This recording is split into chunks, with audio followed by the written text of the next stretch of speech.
नमस्ते, मेरा नाम है शिल्पा लंगे ते मैं GCW परेड कॉलेज च पढ़नी हाँ। मैं BA सैकेंड सैम दी स्टूडेंट हाँ ते अज्ज मैं गल करन जा करनी आं राड़े बारे। मते हारे लोकें गी राड़े बारे पता भी होना ते जिनेंगी नेईं पता उ'नेंगी अज्ज मैं सनाङ।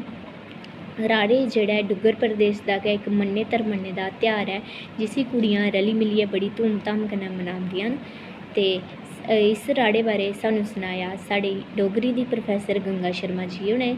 ते नांऽ ते खैर असें पैह्लें बी सुने दा हा कि जे साढ़े परिवार चा मेरे बूजी और मेरे दीदी होरें कुआरे होंदे इक बारी राड़े लाए हे ते उ'नेंगी इक गिलास थ्होया हा ते जेह्दे उप्पर लिखे दा हा राड़े।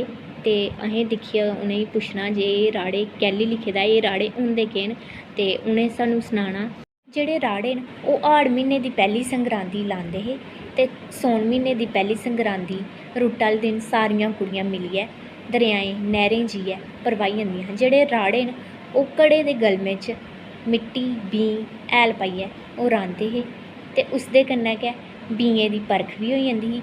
इसदे पिच्छें इक होर मान्यता बी ऐ जे कुड़ियां जेह्ड़ियां न ओह् अपनी भ्राएं दी लम्मी उमर वास्तै बी राड़े लांदियां हां। कुड़ियां जेह्ड़े राड़े चित्तरदियां हियां अपने गै घर बनाए गेदे रंगें कन्नै चित्तरदियां हां ते जोह्दन लास्ट दिन होंदा हा उस पैंच सरपैंच राड़े दिक्खन आंदियां हां ते जोह्दे बी राड़े मते शैल होंदे हे जां मते शैल चित्तरे दे होंदे हे ते उ'नेंगी पुरस्कार बी थ्होंदा हा।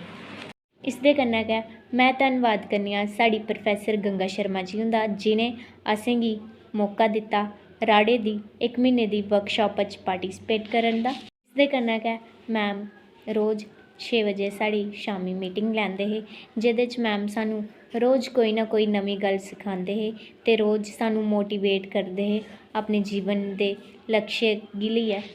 ते चलदे गै मैम होरें असेंगी मिलाया डोगरी दे गै महान हस्तियां बीना गुप्ता जी और केवल कुमार जी होर जो कि हास्य व्यंग कवि न।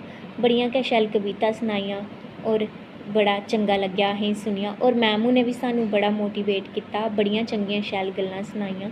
सर होरें बी शाबाशी दित्ती राड़े दे प्रति, उ'नेंगी बड़ी खुशी होई जे असें राड़े लाए दे हे ते और मैं धन्नवाद करनी आं मैम हुंदा।